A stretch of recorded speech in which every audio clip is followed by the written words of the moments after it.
think it was quite interesting that your first slide was on Mavignier and Palachinic, because in this year, it was the last year from, to have a connection to my talk, when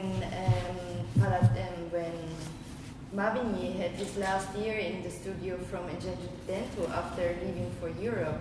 So there is a citation I know from an exhibition that was held last year in MAM São Paulo, that Abraham Palachinic writes, okay, he had two big influences. It was the Gestalt theory from Mario Pedrosa and the studio from Chouquerie that led ultimately to the... probably even before the Gestalt theory, the Ingegno Dentro and the contact with the mentally ill and with children, because Ivan Serpa at the same time, also starting in 47 or 46, the therapy department of the Ingegno Dentro started with Mavignier as the organizer.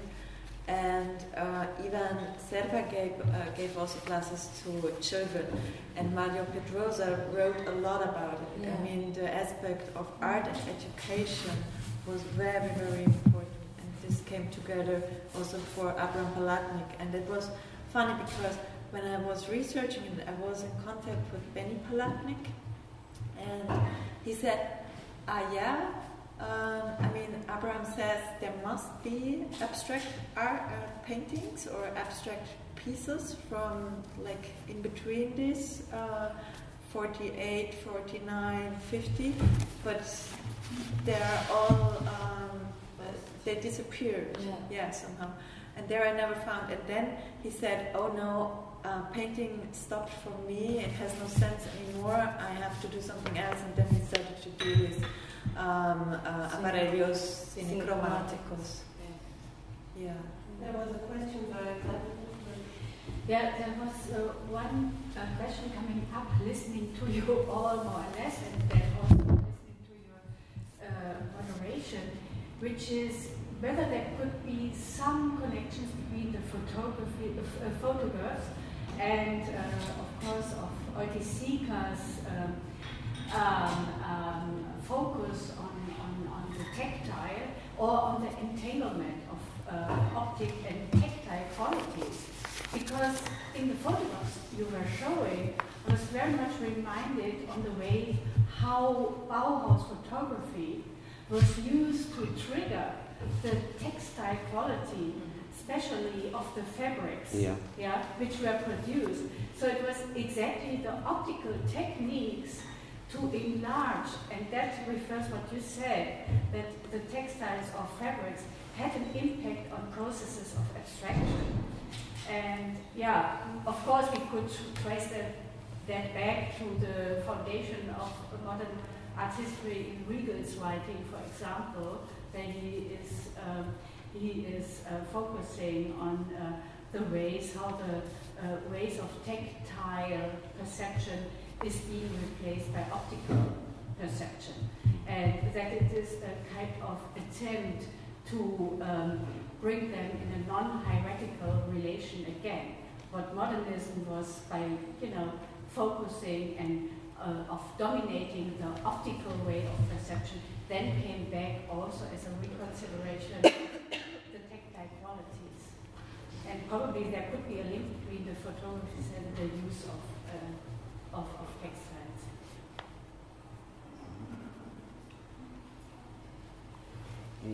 Like me to comment on that?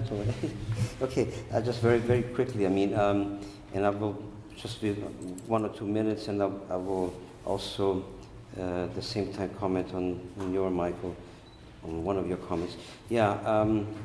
Okay, this question about tactile. I mean, in Oiticica's and also Geraldo de Barros, some of his works at least, the tactile is totally present. I mean, because a lot of these photographs, first of all, mainly in the way that they were done. I mean, they were done with the fingers, actually, because... Photographs. Yeah, I mean, not just pressing the button, we use a finger to press the button, but you use your fingers, your hands to manipulate. I mean, to manipulate the glass plate, or to mount the glass plate in the case of Oiticica, to scratch the negatives in the case of Geraldo de Barros. Yeah?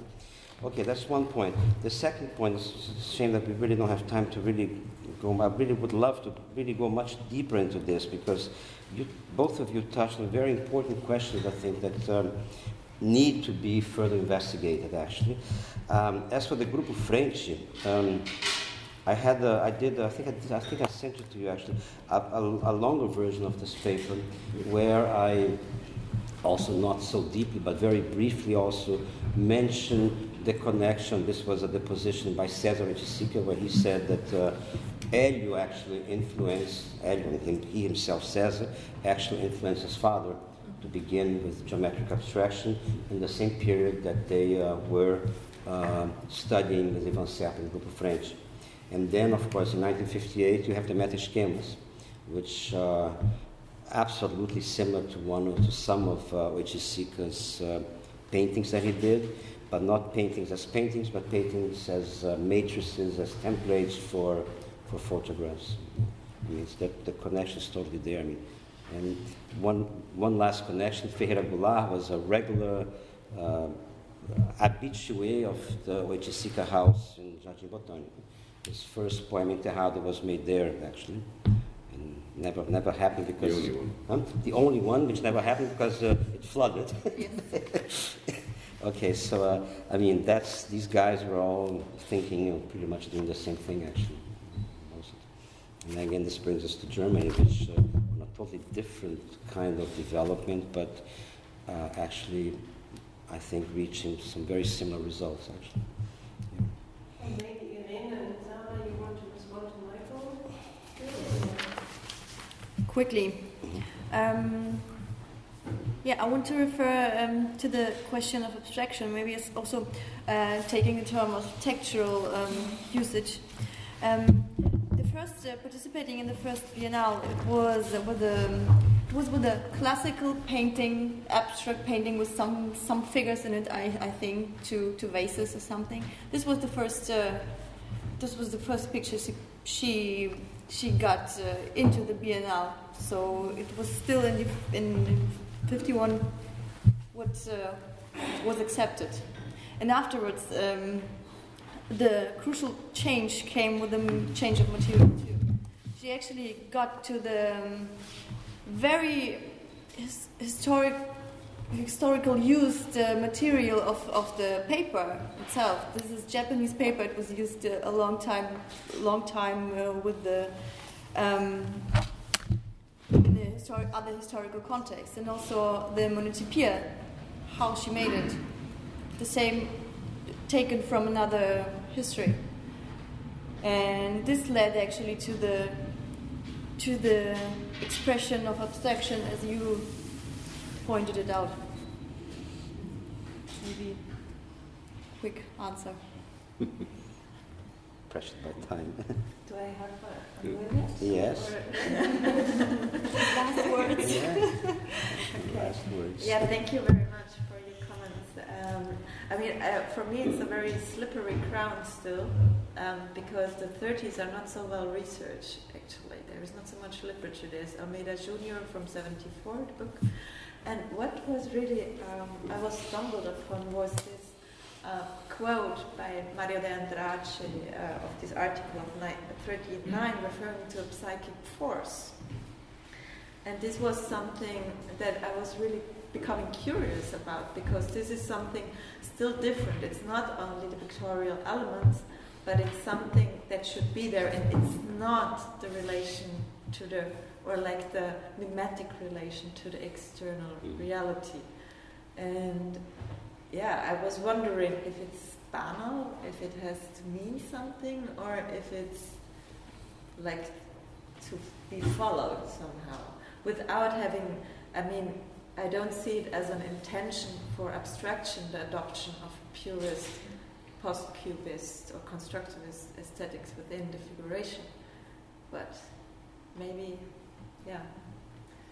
But do you remember the context that he was? It's talking about Portinari's realism, and he divides two different realisms. One that is departing in the exterior reality, and then there is another that there should be.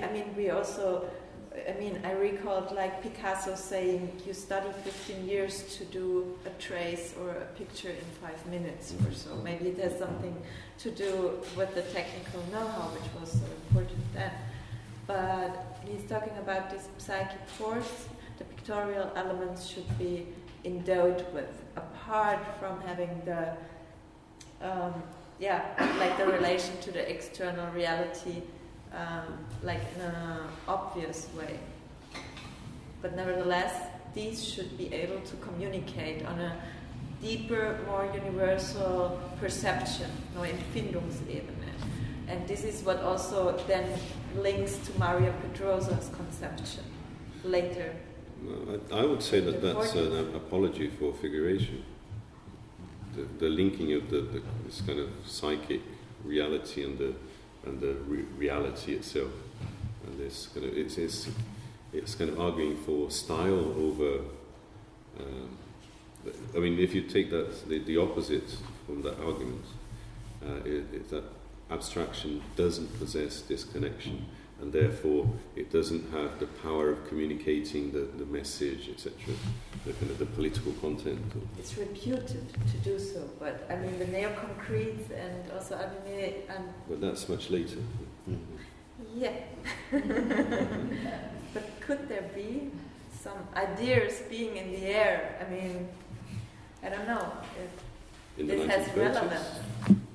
In the 1930s, there are ideas in the air. I mean, the term concrete art existed already. Yeah, of course. So the ideas were in the air, but not with Boccinelli, I think, or the reading of.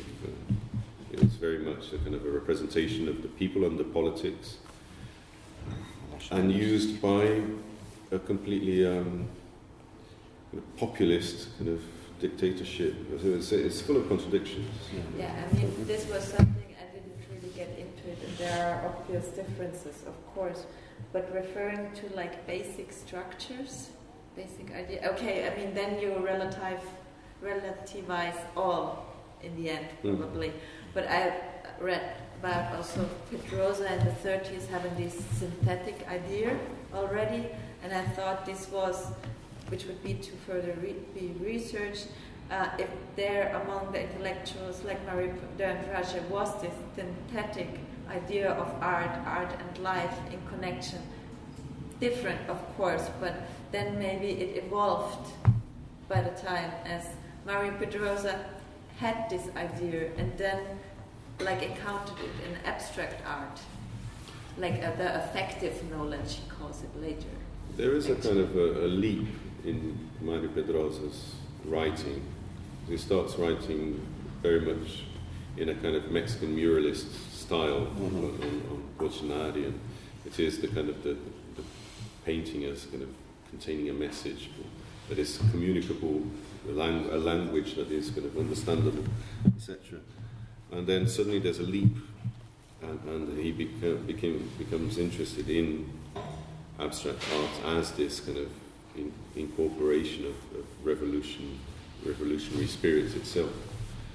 And it would be interesting to identify when that leap happens, a kind of a historiography of his writing, or a kind of to see how did that kind of transition take place. That would be interesting. I wouldn't be able to tell you. Okay, thank you very much.